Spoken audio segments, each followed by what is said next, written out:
Hey there, welcome to another edition of Vegas Bad Boys of Podcasting.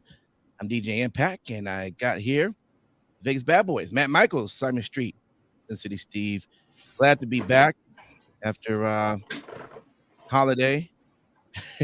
A lot of it going on, and we still have some more holidays coming up, so we'll all be kind of here and there. But anyway, we're glad to be back, and we're happy that all of you all who are watching us live are here. Make sure you throw your comments into the comment box, Facebook Live, YouTube Live, or Twitch. Also, if you're not available to be online, but you listen to the podcast, thanks for downloading. And we always appreciate your support in that manner. All right, this is your wrestling talk. So let's get right into our four-way stop. All right. Sin City Steve, I'm going to start off with you. What highlights do you have for this week's pro wrestling? All right. Well, the best of 7 series between the Elite and Death Triangle is now 2-1 in favor of, obviously, Death Triangle by the Elite winning.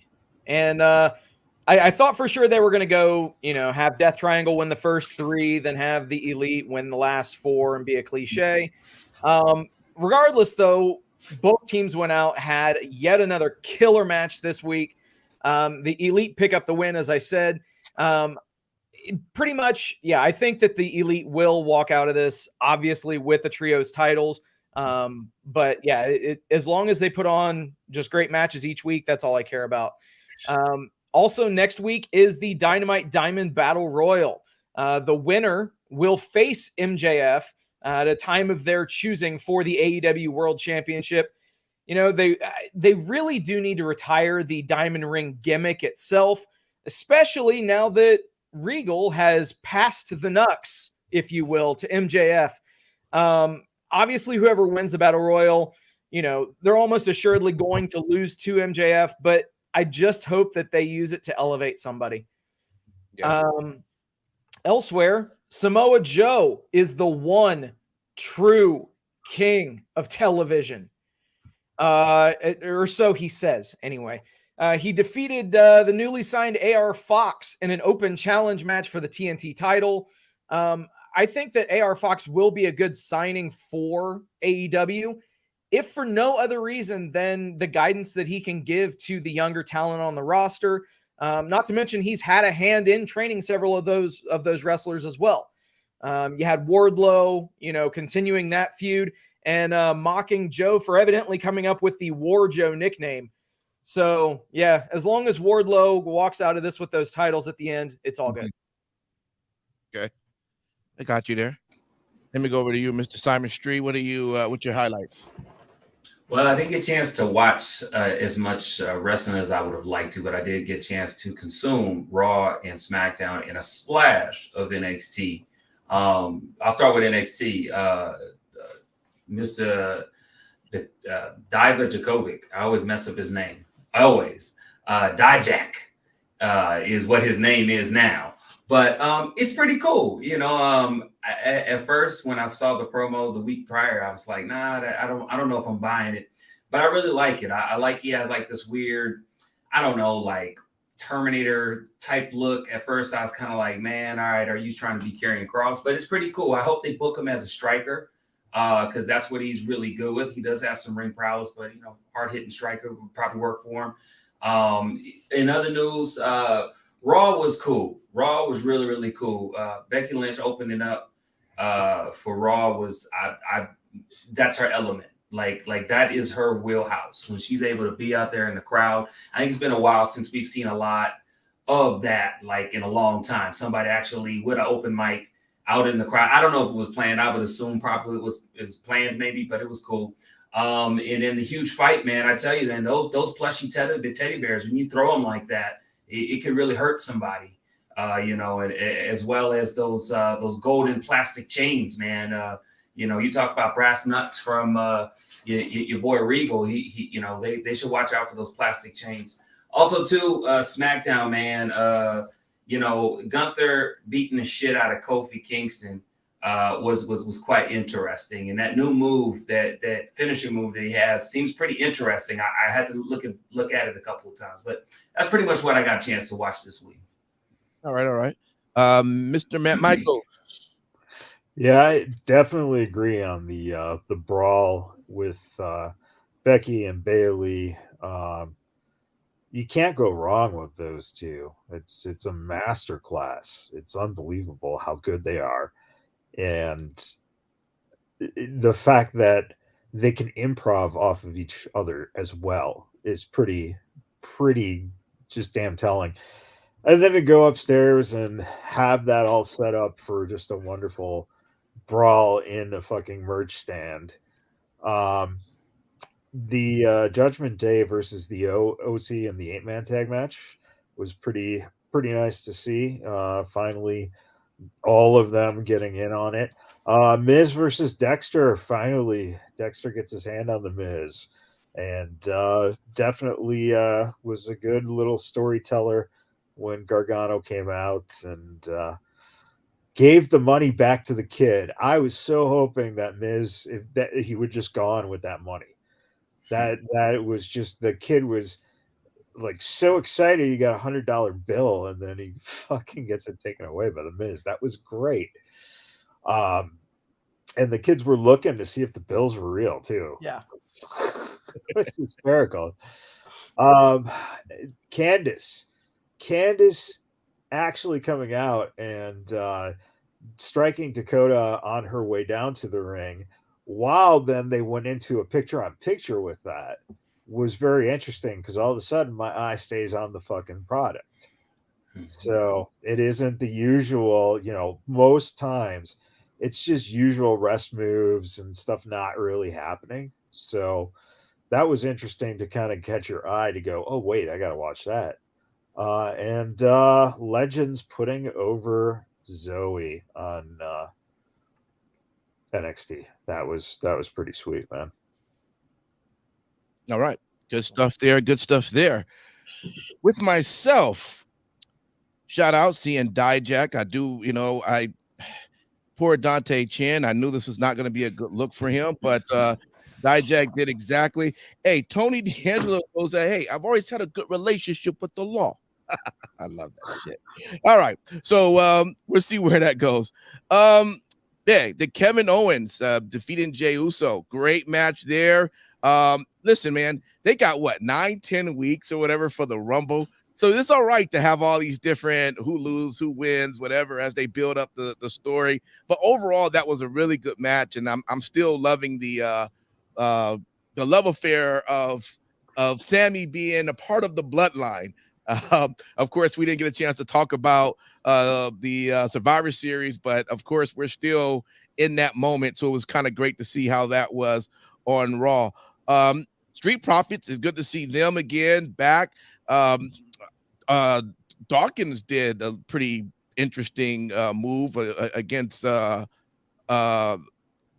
was Otis, right? Yeah, and we couldn't even describe it. I know Corey was trying to describe it as well, but it was pretty cool, man. It's good to see when guys are still working on different elements of their craft to do what they do.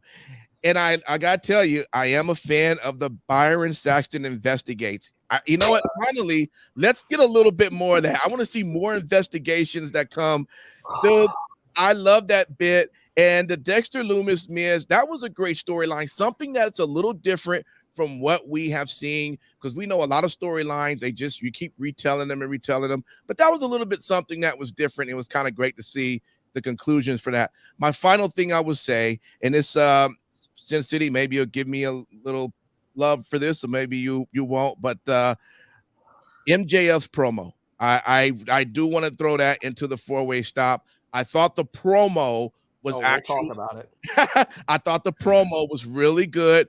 To that, I'm sure a lot of the stingers and things he threw in there, they probably are planned. No matter what, he knocks it out of the park with his promos, and I can't deny him of that.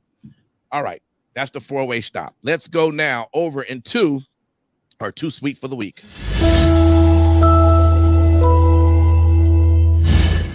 All right, I'm gonna start with you, Mr. Simon Street. What did you have for the two sweets?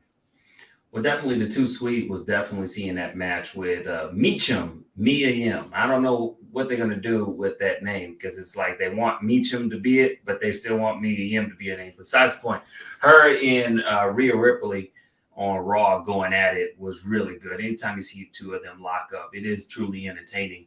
And it's fresh to kind of see Rhea go against, a little bit somebody on a one-on-one match. Outside of that, the continuation, I know Michaels had talked about it. Pretty much Judgment Day versus the OC. It was a hell of a long match, but it wasn't dry. It wasn't boring. Almost everybody was kind of changing over, and Dominic wasn't as annoying as possible between both of those. Being on TV with both of those matches. So anytime Dominic is too quiet, it's too sweet for the week for me. Another thing on too sweet for the week was definitely getting a chance to see Tegan Knox. I like Tegan Knox back when she was on NXT. She is back. It was great to kind of see her come in. I think I think I said it, a couple weeks ago. I'm glad to see things livening up with the women's division in WWE, bringing in some, familiar faces onto the main roster. I think it mixes up a bit and it diversifies, an already stellar cast and more slots to be filled. And Tegan Knox is really just good. There's a lot that she can go. And a lot of the women who are on the roster, pound for pound, size for size, she's really good with working with. I mentioned, like Shotzi, she's had great matches with Shotzi. Dakota Kai, she has great, matches with her as well. So we're going to see a lot. And so pretty excited about that. But that's too sweet for the week for me. All right, cool. Let me go right over to you, to Mr. Matt Michaels. What was your too sweet?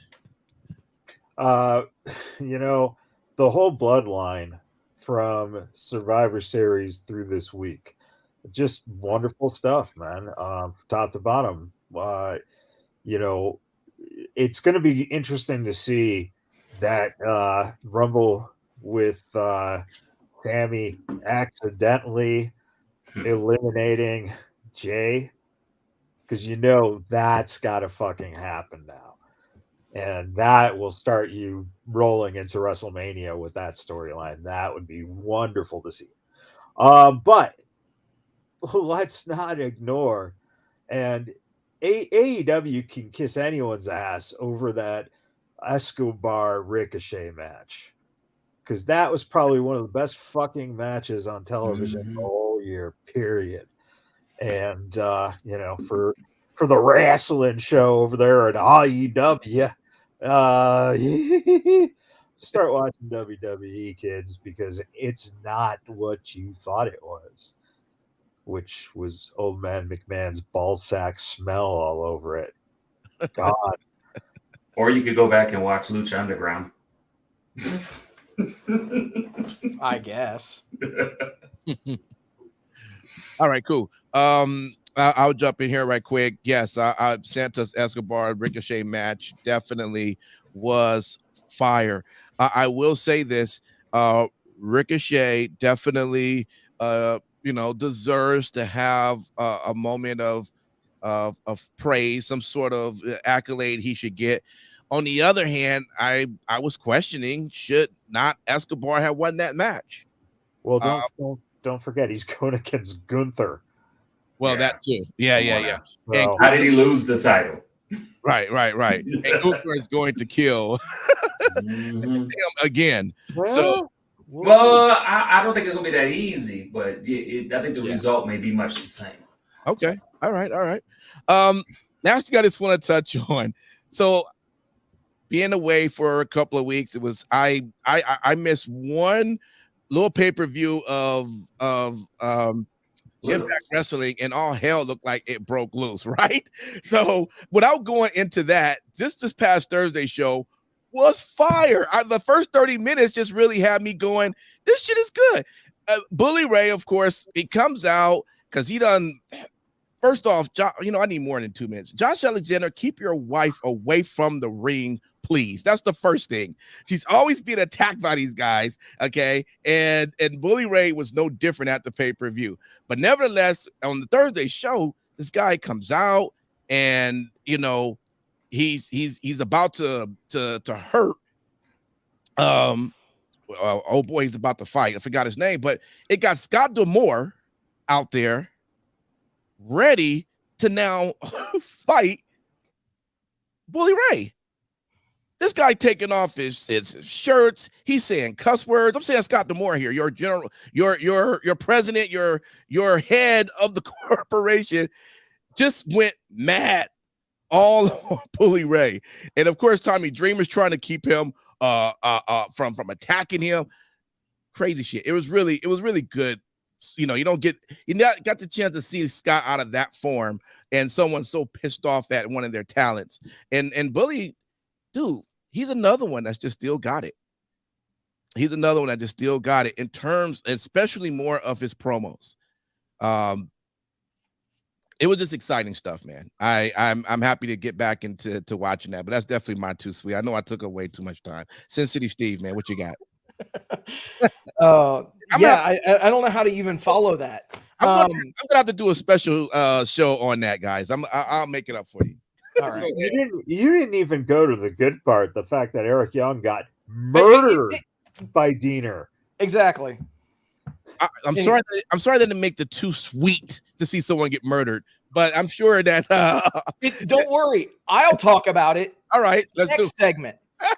Anyway, you'll probably get resurrected and as for reappear in this WWE. segment, first things first. Obviously, I usually stick with AEW stuff, but as has been mentioned, and I'm not going to say it with all the sarcasm and be an asshole about it like Michaels was, but the Ricochet and Santos Escobar match, it was damn good. And this coming from an AEW fan perspective. They were given 22 minutes. I mean, those guys absolutely brought it. Ricochet winning the entire tournament, and also obviously the rematch and, the high profile accolades that come with wrestling for that title.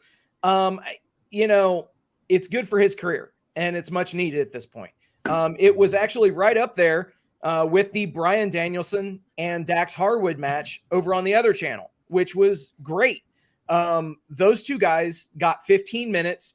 And if you watching, hearing my voice, have an extra 15 minutes, seek it out. Watch the match. Great stuff all around.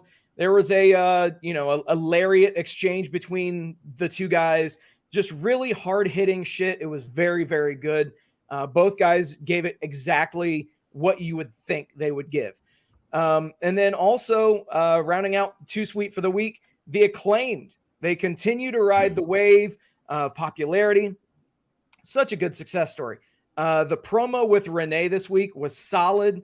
And, based on what we saw in that segment, we are getting FTR versus the Acclaimed next week on Dynamite. Obviously on Dynamite. So I think there's going to be some fuck finish, but, kind of back themselves into a corner. Absolutely. All right, let's do it. This week's WTF.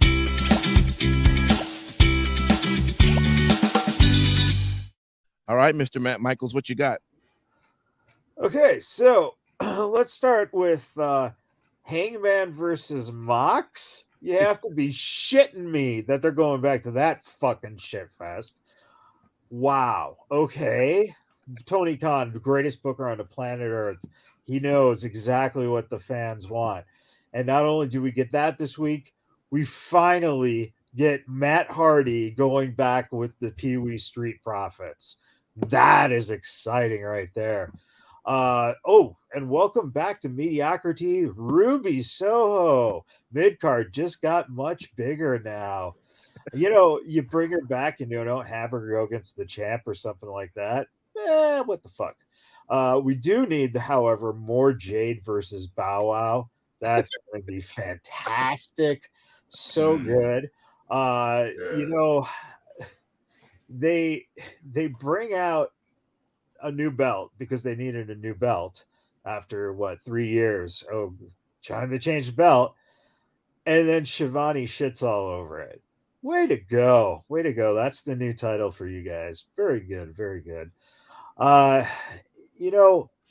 When you look at it, it's going to be 7 fucking matches they're having between those two goddamn teams. Fuck that shit. And never let Kenny Omega talk again. Period. Jesus. But other than that, the commercials were good this week. Okay. Oh man. How do you follow that up? So look, I'll jump in here right quick. WTF. Okay, so happy Tegan Knox is back. Her jean outfit cutout was absolutely fuck She looked that. like she was painting. What was she doing? That was the worst outfit I've ever seen anybody come down on. What the fuck, man? Tegan, okay, whatever. She bothering. Look, Impact. She was borrowing Dakota Kai's outfits. Well, she even made worse improvements because it was like the entire leg was almost just ripped from the jeans. I don't know what was going on. Okay, granted, I have not watched a lot of AEW, but just from my understanding, in the best out of 7, in match 2, I'm assuming that because this is where I got really kind of confused. So Penta, I guess, used a hammer to win the match from 2, right? Now Ray this week goes to use the hammer, but Penta stops him. That's the part I didn't understand. Unless they're about to do some sort of breakup or something between them, why would you stop the guy who did the same exact thing to help you win that particular? In other words, you shouldn't have even gone for the hammer again, because it only makes sense if one person did it and get away with it. If another person is going to grab it, let them do the same thing. I don't know. It was just kind of weird in terms of that for me. And the last thing I'll see is, look, I'm just glad Moxley didn't hurt himself as he either tripped or slipped while he was running up to try to beat Hangman Page. I don't know what the heck was going on there. Be careful, Moxley. What the fuck? Let me go over to you, though. Sin City Steve, what did you have? All right, so let's talk about it. That MJF and Regal promo segment, or the MJF promo with Regal standing in the background. Anyway, MJF unveils the Big Burberry belt, the Triple B. Okay, yeah, keep that in mind. Then he cuts a promo outright saying that he hopes his buddy Trips and jolly old Saint Nick are the highest bidders for his services in 2024. I understand saying this kind of shit once to get heat, but doing it repeatedly it's got diminishing returns for me. And honestly, at this point, it is lowering your brand. It is lowering your product. So it's not the kind of shit that I want to hear from the world champion. And then MJF knocks Regal out from behind. He gets stretchered out and, all that kind of thing. That's fine. Okay. That's one way that you can go about that. But currently, by the way, Regal is sorting out the deals of his WWE contract, in case you were curious. So let me get this straight. Moxley doesn't get any kind of closure. We, as an audience, don't get any kind of an explanation why Regal turned, and MJF, who's the heel, gets the revenge, which is something that should be given to a babyface. Got it. That's clear. Anyway, there is no reason that I should be seeing Private Party being used to put over Jeff Jarrett in 2022. Period. And lastly, what the fuck is it with Impact Wrestling killing off characters? I've never been a fan of that bullshit. I wasn't a fan when they did it to Mickie James when James Storm pushed her in front of a train. I mean, so what? You got Cody Deaner shivving fucking Eric Young off screen, implied style, and then he cuts some sort of an introspective deep promo afterwards. What the fuck? Can't be any worse than Ray being thrown off the WWE building. Or having his eye gouged out by part. fucking stairs. I feel you there, Sin City. I feel you. All right. Good shit. Simon Street, what you got? I'm gonna be a little bit picky today on my what the fuck with WWE. First and foremost, so happy that Montez Ford is back. I'm so happy, right? I'm glad Street Profits is back. I felt like it was a little bit not my taste. Let's put it that way. When your boy went and picked up Big Tree Trunk, what was the whole extra jerk and shit? I get that's your shit, but you know, WWE is really trying to push him to the moon as, you know, top tier, right? Now that he's officially back. I get doing the big, scoop slam, whatever you want. It was unnecessary, right? You just do the move, look big, that's it. And it wasn't even that convincing, which really irritated me too. I get it, it's wrestling. I know I'm being picky today, but shit, man, it was a bit much. Secondly, SmackDown, Shayna Baszler versus Emma. What the fuck was all that? That wasn't even worth being a match on fucking TV at all. Can I jump in really quick? And I'll give you a couple seconds afterwards. But it's funny you say that because I didn't set my timer for FS1 on Friday. Yeah, so it got taken out. I had to go look for it. Yeah. And the fucking match got taken out of the fucking replay. It was that bad. Wow. No, but here's the funny thing. That's exactly where I was going. So I go and look for it, thinking that, okay, I'm going to find this match because I want to watch it. I watch it, and it wasn't worth shit. So I spent all that time to look for something that really wasn't worth it. Yeah, so you pretty much said the words out of my mouth. What the fuck? That was just crazy. Because also you see Shayna Baszler coming down. She's ready. Cuts the commercial. And then we're on to, I was like, what the fuck? Did I miss something? Yeah. Yep. So I just thought it was what the fuck. So. All right, y'all. Here we go. What we looking out for?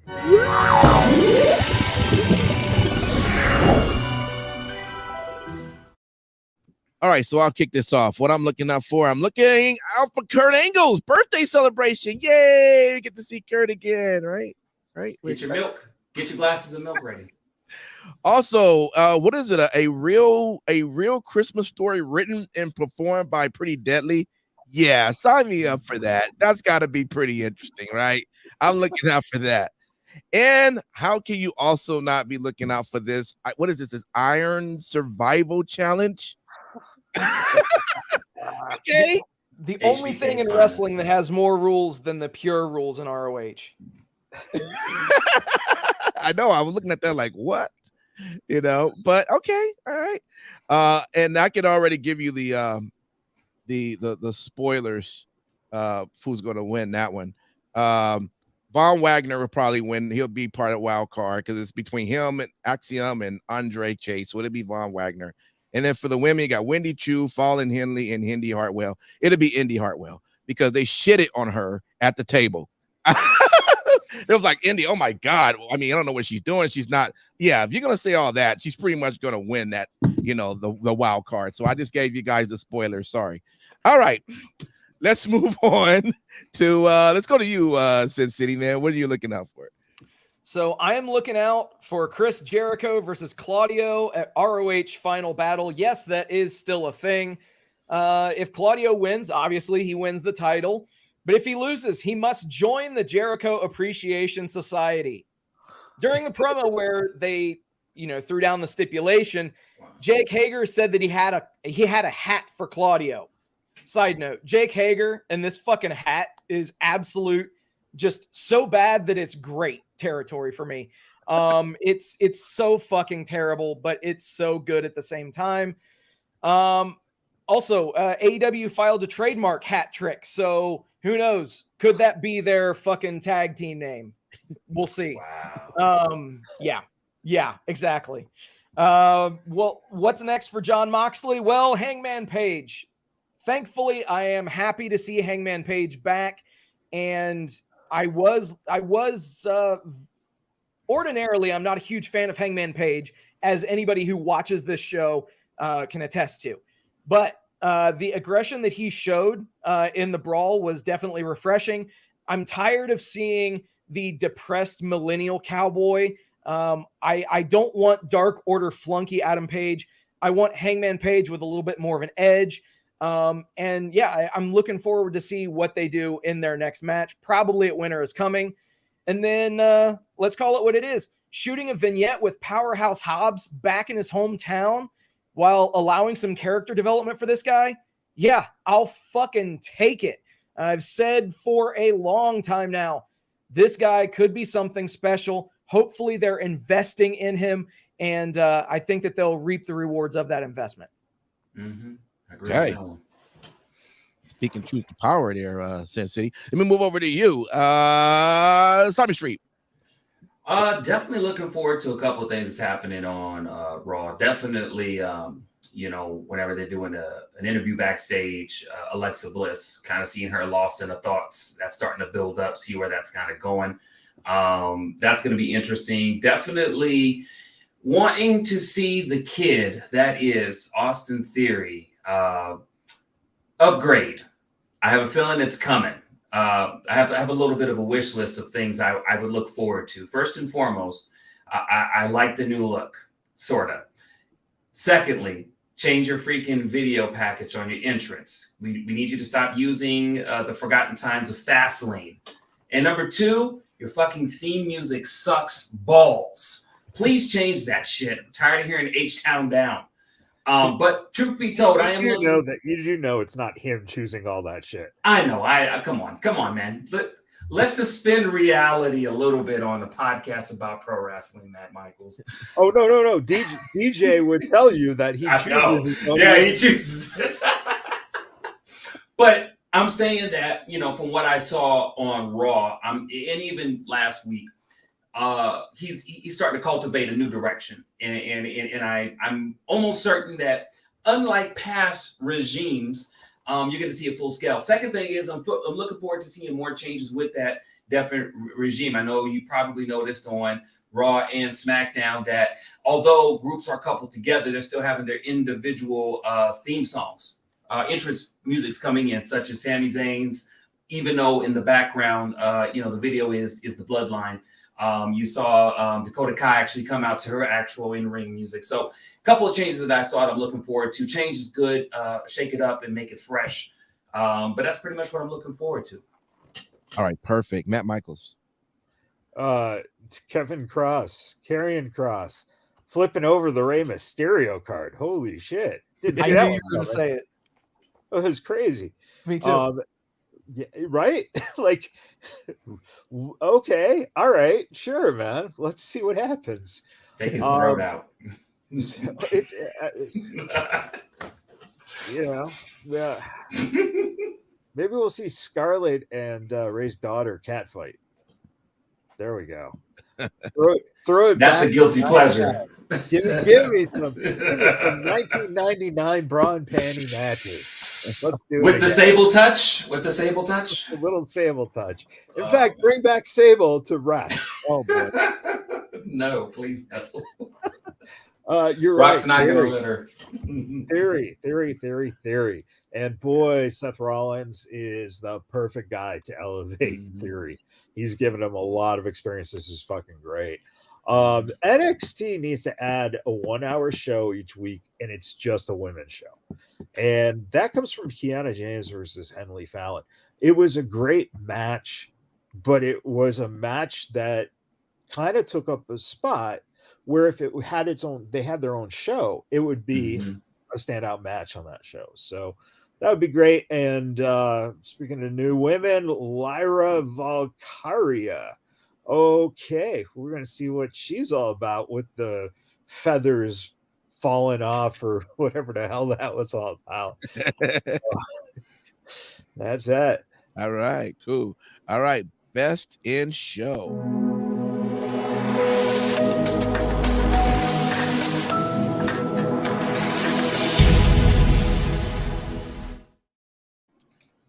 All right, for myself, I'll give it to SmackDown.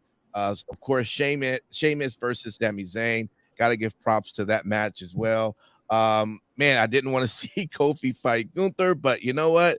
Kofi will take one for the team. He will work, so it's all good. And of course, the Ricochet match with Santos Escobar. SmackDown definitely was my pick for the week. Let me move over to you, Simon Street. What did you get? What do you hear? I too am going to pick SmackDown, but only by a slight edge over a very game Raw. But SmackDown really was hitting all of the points and shit, man. That World Cup match, or with Ricochet and Santos Escobar. I mean, it's been a while since we've seen a match like that Vince McMahon would have never pulled the trigger on, and it was done to excellence. Vince would have never pulled the trigger on a match like that. And I'm confident enough to say it. So the fact that SmackDown did that and did it on a main event, two great guys that have history with each other in other promotions, SmackDown. I'm not even going to say anything else. Yeah, and shout out to the whole idea of them putting LEDs across the security rail, which is something that it was new this year, because having the two flags right next to it really looked like it was a World Cup event. It looked legit, you know what I mean? Of especially what's been going on with the World Cup and in soccer. So it looked great. Cincinnati Steve, what was yours for the week? Best in show.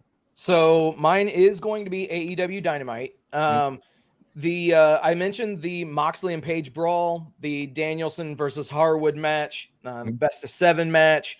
And I know that, Michaels, you did kind of shit on the Ruby Soho return, but I will say this about that return. It was smart to do it in Indianapolis, which is her home. Well, Indiana is her home state. So, I think that was at least smart to do there.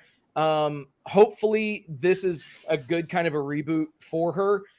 Because let's be real, there aren't a whole lot of definite contenders and established contenders in that women's division. Let's hope that they actually see this through this time. The show had ups and downs, obviously, but the ups definitely outweighed the downs.